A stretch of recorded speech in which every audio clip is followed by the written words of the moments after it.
嗨，大家好，我是探平叔，今天是2026年2月2号。这一期咱们繼續胡聊胡適、胡指、胡威，還有胡一金老師啊。今天這個胡適可謂是史詩級的暴跌至少是這半年來吧，跌幅是很大的一次。這個結局大家應該都能預料到，因為這個周末是一個不平靜的周末，國際市場黃金、白銀、貴金屬像瀑布一樣的下跌斷崖式，所以說受這個影響那麼胡適直接就低開低開完了之後一路下行，中間甚至沒有一個像樣的反彈，中間也彈了一下很快就被壓下去了，因為跑路的人太多市場全天震盪調整，三大指數均跌超 2%， 截至收盤滬指跌 2.48%， 深成指跌 2.69%， 創業板指數跌 2.46%， 滬深兩市成交額 2.58 萬億這個量也還是可以的，較上一個交易日縮量2508億，這個有色那是領跌。金融消費者來說基本上是全軍覆沒為什麼這麼說呢？因為今天是4652家下跌，只有771家上漲，這個中位數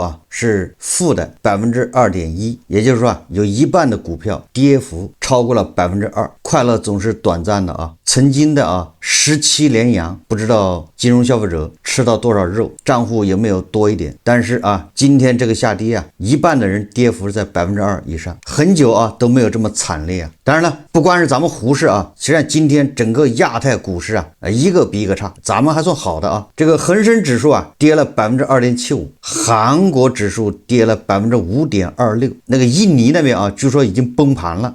這個走勢太嚇人你說這個韭菜想賺點錢多難呢？刀口舔血所以光從指數看咱們還算客氣的。有網友說現在胡適打響了4000點保衛戰，因為明天就要挑戰4000點，保不齊直接低開在4000點以下低開都有可能對這個消費者來說大盤漲的時候是指數在漲，自己的賬戶沒有變化，甚至還在跌。那麼大盤下跌，不好意思，你的賬戶也得跟着跌。有很多個股中間反彈了一下，立馬行情結束。所以現在這個操作的難度遠遠高於3000點的時候。再次說明這個金融市場這種高流動性的資產不適合小韭菜去玩。小韭菜去玩這個股市玩這個黃金、白銀、貴金屬，那就是刀口舔血，那就是什麼？就是空中接飛刀空手接飛刀剛才已經說了這麼大的跌幅主要誘因還是國際市場這黃金、白銀的走勢出現崩盤。現在已經崩到什麼程度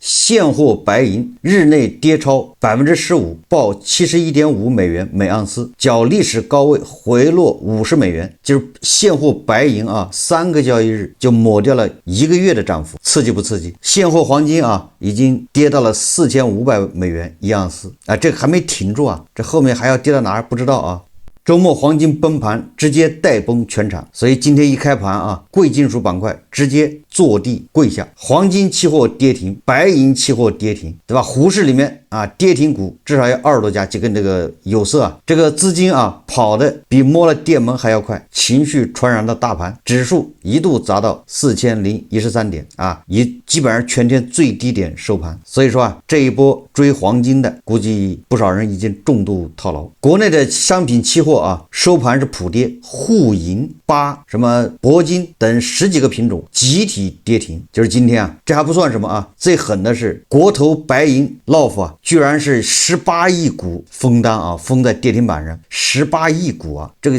見證歷史就沒見過。也就是說這個資金現在跑路的心情可想而知有網友說當然這是開玩笑的，說各大物業都已經接到通知了，把頂層通向天台的這個門一定要鎖上，防止出事現在有很多人想不開歡樂總是這麼短暫，還沒高興3天，現在要傾家蕩產，因為他們都是加了槓桿的不要小看這個加了槓桿。當然了，這個機構對黃金、白銀的貴金屬的走勢的看法還不一樣。好了，現在我們終於看到不像過去不像前幾個月那個都是一路看多，一致看多現在機構你比如說高盛他說不要過度解讀市場暴跌他他認為啊，這個儘管市場近期出現劇烈波動，但投資者不應過度解讀這場持倉清洗，因為年初至今推動市場的核心驅動因素並未發生實質性改變。他認為啊，調整反映投資者持倉過度擁擠啊，也就是說大家不要怕啊，這是正常調整。這個國內有個經濟學家叫洪浩的啊，他說捕捉黃金、白銀、黑天鵝，繼續堅定看多金銀的長期投資價值。說2026年1月30日星期五，一道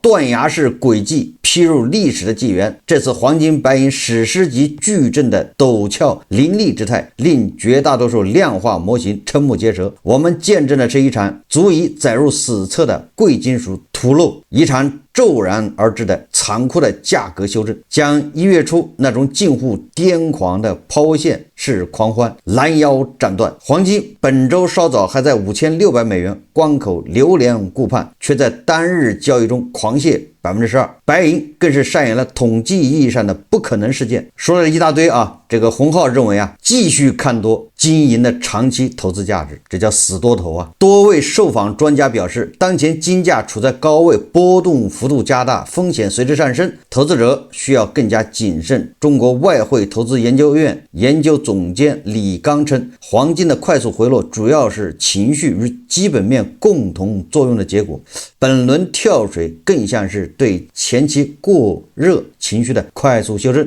对於普通投資者和部分商家而言，當下也是一個焦灼時刻。有商家對記者提到，金價劇烈波動，業內出現少見的黃金原料供應難問題。有投資者想趁金價大跌上車，但其出於買不到原料的恐懼，糾結要不要出售存貨。也有看空黃金的啊，花旗預測啊，說3個月內黃金的目標點位是5000美元每盎司，6到12個月內目標是4500美元每盎司。分季度來看，2026年第一季度預測是5000美元，2季度是4800美元，3季度是4400美元，4季度是4200美元，全年均價4600美元。2027年預測黃金達到4000美元每盎司。如果出現熊市啊，花旗預測啊，認為金價將跌至3000美元每盎司。華爾街明星基金經理方舟投資部門掌門人凱西伍德在社交媒體上發帖暗示啊，他說啊，金價接近峰值的可能性正在上升。他警告称，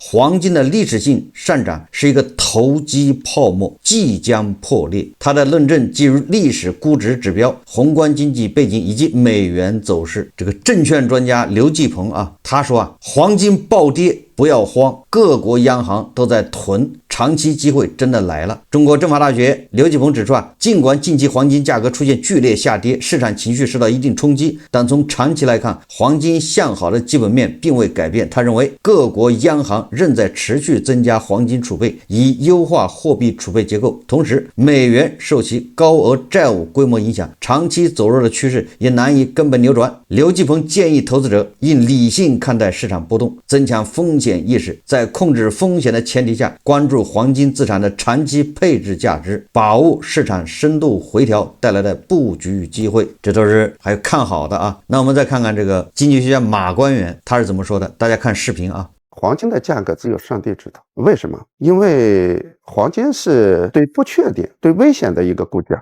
那麼當大家感覺到危險的時候，就去買黃金。但是這個危險究竟到什麼樣的程度，不確定到什麼程度，我們能評估嗎？我認為很難評估。你比如說，你現在告訴我那麼多專家那麼牛逼哄哄的講，他繼續看着黃金，他告訴我特朗普會打伊朗嗎？打黃金是什麼價？不打是什麼價？拖着是什麼價？打下來以後很会掌控局面是什麼價？掌控不了成一個持久戰什麼價？巴菲特都不敢講，巴菲特從來都講，談到黃金的時候講這個不去碰黃金。為什麼不去碰黃金？你不確定你怎麼知道？不確定你是不知道的。所以我們現在很多專家牛到什麼程度，把不確定就說的特別確定，但是又沒有任何量化。黃金的價格到2000美元的時候，有沒有可能掉到1000美元？有的，有過呀。黃金腰斬的情況是非常多的，不是一直在往上漲。黄金的泡沫也是很大的，所以我是一直講它不是一個好的投資，因为它沒有一個定價模型。所以現在整個黃金市場我看到都是一個大神，都神共都在做預測，不負責任，隨口就出一個數據，這個數據背後它的支撐點在哪裡？沒人知道。你不要把百年不遇的一個行情弄成好像是一個常態。黃金從有歷史以來到現在為止，漲上$1000，用了多長時间？2008年全球金融危机以后，2009年黄金第一次跳上$1000。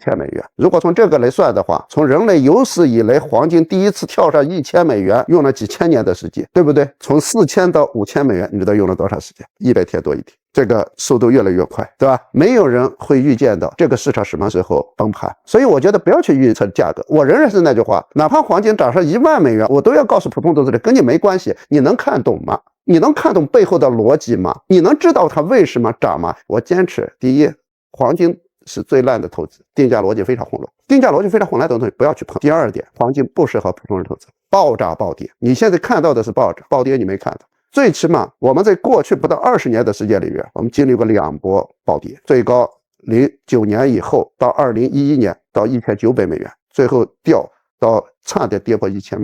黃金的熊市也是非常長的。所以我覺得你普通人，你為什麼你要高估你的智商？你認為你應該賺這個錢？那你告訴我你的認知啊！所以不要不服氣啊，確實不適合普通人投資。這個第一財經說啊，說沃什提名引投資者重估美元前景，美聯儲主席提名成金銀暴跌導火索。特朗普上周五提名凱文沃什作為下一任美聯儲主席，引發了一系列市場反應，市場突然開始重新評估美元和美元資產前景，這一逆轉低價貴金屬市場此前過於擁擠的交易，引發金銀價格單日錄得20世紀80年代初以來最大單日跌幅，市值總計蒸發7.4萬億美元。咱們也介紹過了啊，這個凱文沃什啊，大家推測他啊，可能一邊縮表一邊降息。他一縮表，那不管怎麼說會導致這個美元啊要回流到美國，也就是流動性啊會收緊。而這個黃金啊對流動性那是非常敏感的。好，上面都是這些專家和機構啊對黃金的看法。那我對黃金的看法呢很簡單，對吧？不光是黃金，還有當下的胡市都不適合韭菜去玩。我們在直播的時候，經常有人上來問啊，現在黃金這麼火，應該不應該去投資？我是建議啊，你要有這個想法的，對吧？就去撒一泡尿照一照，看看自己是不是骨骼清奇，是不是這個與眾不同。你是個韭菜，不要老想着玩這個遊戲，老想着買個什麼東西再一賣，然後就賺很多錢，甚至都不用上班啊，脫離牛馬這個陣營。如果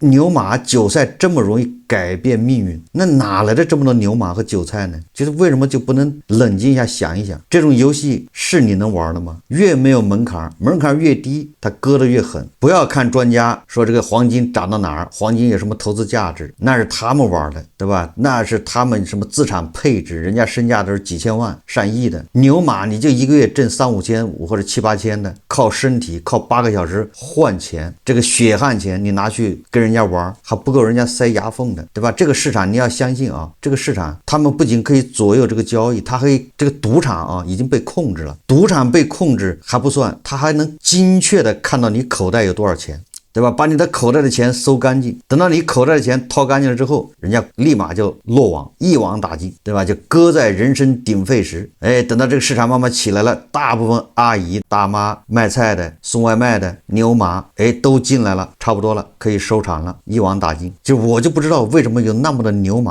啊韭菜老是想着通過買個什麼東西去逆天改命，買個東西讓一賣就能改變命運。真正處心積慮的想通過這種買賣改變命運的非常少。我最近老拿房地產和胡適舉例子。那麼房地產為什麼，對吧？這將近30年造就了一批中產，那是因為都是命，對吧？都是國家強迫他加槓桿，對吧？都是5倍的槓桿，然後這個房地產漲了20年，5倍的槓桿。就在這種大背景下，也只有一批人成為了所謂的中產，還有一批人，對吧？都是同時代的，還有很多一批人站在天台上面，因為他就是迷信交易啊，他就炒房啊。他雖然經歷了這個20年的大牛市，但是他依然站在天台上面，現在等着國家出政策來救他。所以說這麼個大背景下，房地產才造就了一小批啊這個中產。當然了，你2021年以後買房的，甚至現在啊2016年以後買房的，你都已經賠錢了，資產已經縮水了，然後再加上這個槓桿，對吧？槓桿是助漲助跌的，那你現在很慘。如果買在高點呢，現在都已經破產了，要貸款賣房。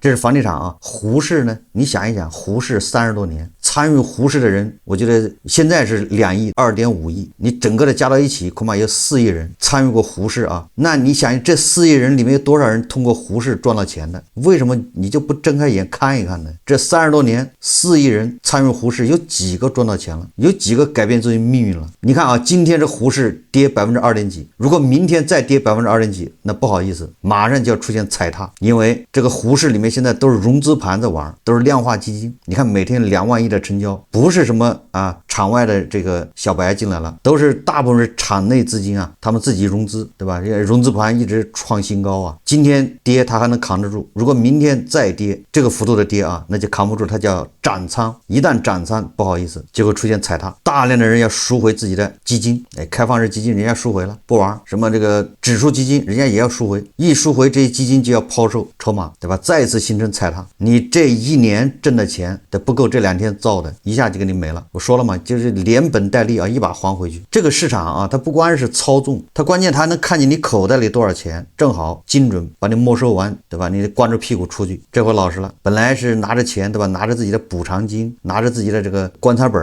養老的錢，想來搏一把，結果褲衩子都賠掉了。這就是宿命啊！胡適到目前為止，他還是不值得參與。我也不能說胡適永遠不能參與啊，這個咱話不能這麼說。如果胡適的病呢治好了，什麼欺詐善事、做假賬，什麼操縱股價、虛假陳述，等這些病治好了，那個時候我們再考慮說，這個作為一個投資市場能不能進來，對吧？把你的養老錢放一部分放裡面。如果這個市場啊它正常，對吧？雖然這個股價不是太便宜，但是它每年分紅，對吧？這個股息啊超過了3年期的貸款，存款利息，那你為什麼不能買呢？但是這個要記住了，一定是建立在整個資本市場透明，沒有做假賬，對吧？沒有欺詐善事，對吧？你不要看現在有的股票啊高股息，股息還不錯，我就買這個。但是你這個買完之後，你睡得着覺嗎？說不定明天來一個通知啊，這個公司這個股票已經被立案調查，再過幾天，說不定你買的股票它退市了，你說你找誰去啊？所以說啊，它不是一個投資市场，它充其量是個投機市场，是交易大師，你要去交易，那交易大師，那只有特朗普才能自稱啊交易大師。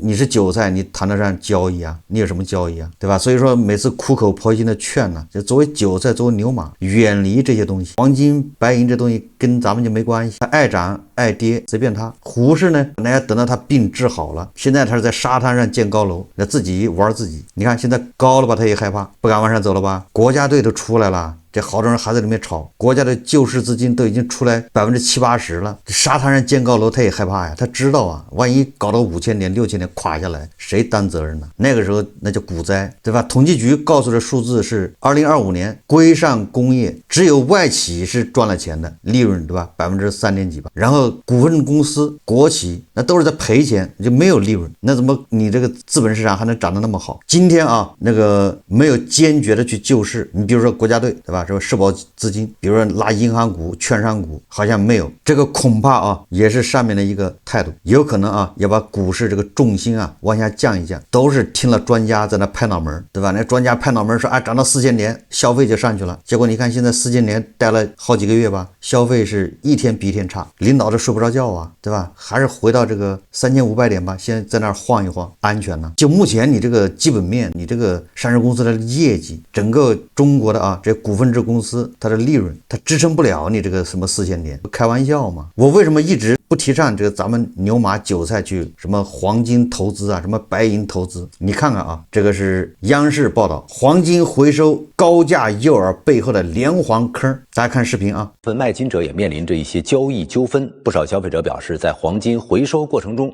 存在報價虛高、結算縮水、稱重成色縮水以及3無上門回收導致維權困難等問題。面對這些回收亂象，消費者該如何防範？來看一下總台中國之聲記者的走訪調查。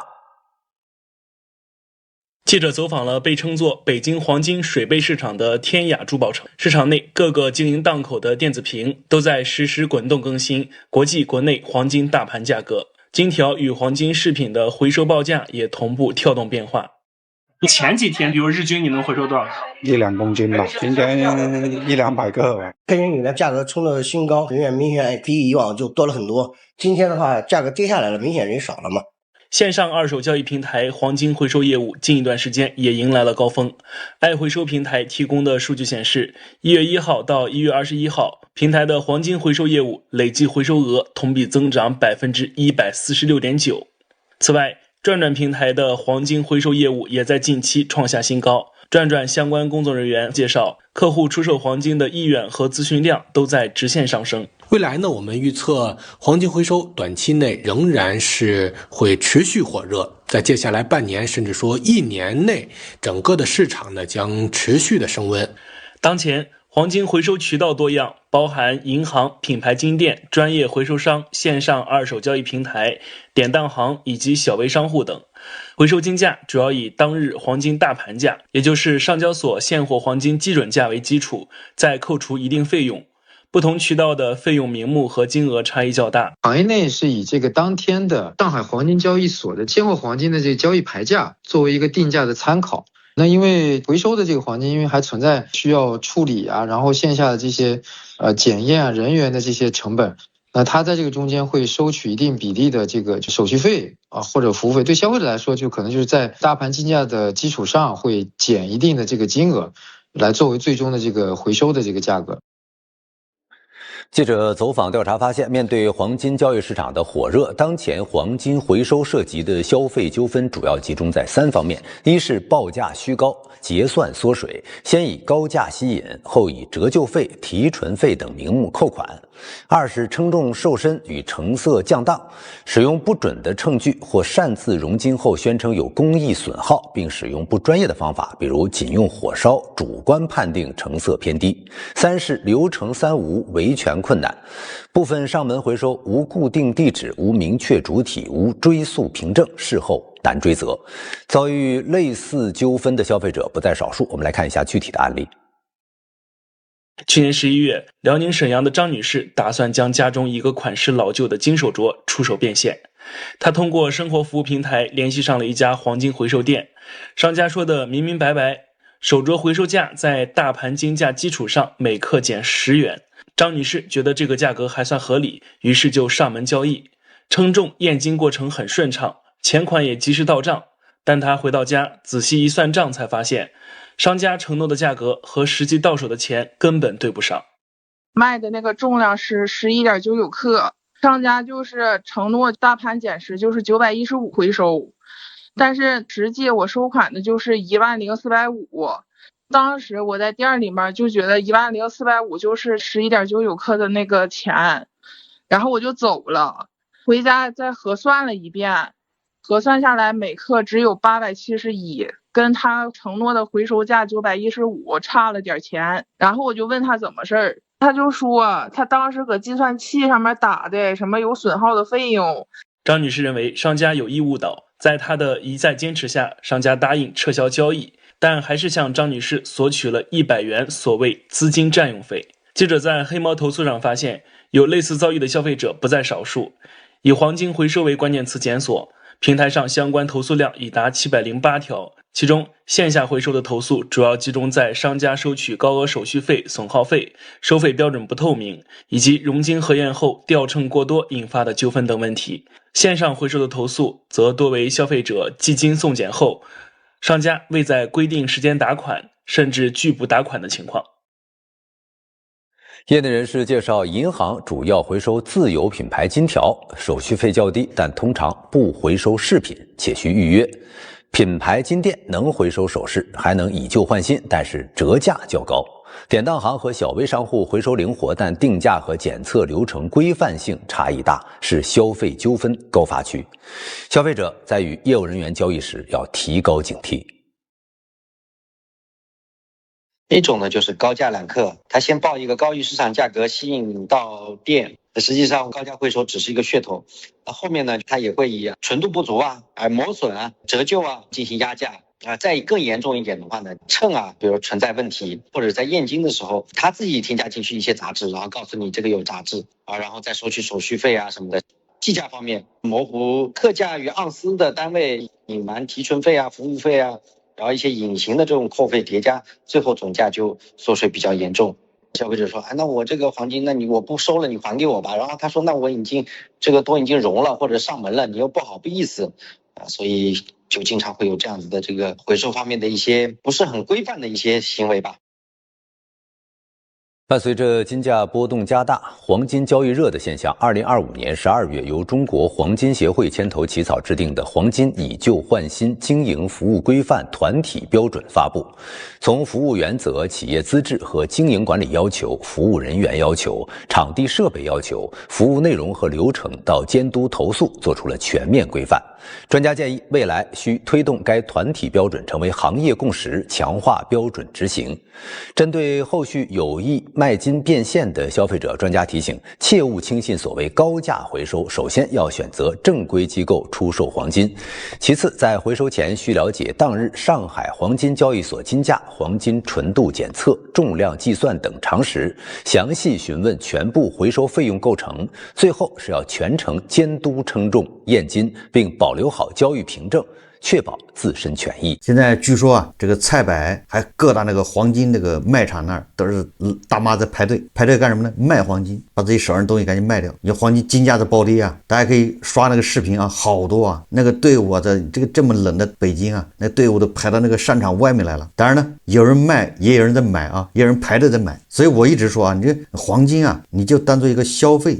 你需要買個金耳環、金戒指，那沒辦法，買吧。這是普通人啊，只能幹這個。按照馬光遠說的，所有的這些經濟學家、專家說黃金漲，他也說不出個所以然，也不知道為什麼漲，就是地緣政治啊，危險；跌也不知道為什麼跌，跌到哪兒他也都不知道。有人統計了個數字啊，按照目前的金價，就是5500美元一盎司啊，按照這個金價，目前全世界人的所有的存量的黃金啊，它的市值正好是將近40萬億美元，正好跟美國的美債好像對上了。這個數字就這麼神奇啊！到這兒，那你說它還能漲嗎？所以說啊，2026年一過年以來都是大戲，一開年就是大戲。2026年追進黃金啊，追進白銀、貴金屬，然後殺入胡適的人，恐怕現在睡不着了啊！兜裡的錢還沒捂熱，一把就交出去。關鍵現在這交出去還沒完呢，因為它今天都是跌停嘛，賣也賣不掉。手上的實物黃金呢，估計還在排隊，也賣不掉啊。你等到排到明天賣的價格又變了。有私募人士認為啊，恐慌情緒與槓桿出清尚未結束，被迫銷售可能持續，程序化交易對沖策略或繼續引發震盪，投資基金逐步離場後，金價有望重新錨定基本面。實際上胡適也一樣啊，胡適如果明天繼續跌的話，那麼這個恐慌情緒加上這個融資盤就要拋出，看吧，還得踩它。什麼人能穩住呢？就還是看國家隊出手，什麼時候主力啊，国家队出手拉指數給它穩住。所以前幾天咱們做節目都說了啊，這國家隊啊是含淚把錢賺了，真的是沒有辦法啊！這個國家隊他不走都不行了，對吧？你17連陽，而且還是加速上漲。那國家隊一看，趕緊吧，撤吧，含淚把錢賺了。你說這是賴誰呢？一個願打，一個願挨。好，這期節目咱們就聊到這裡，感謝大家收看。如果喜歡我的節目，歡迎訂閱轉發，也可以在下方留言評論。謝謝大家。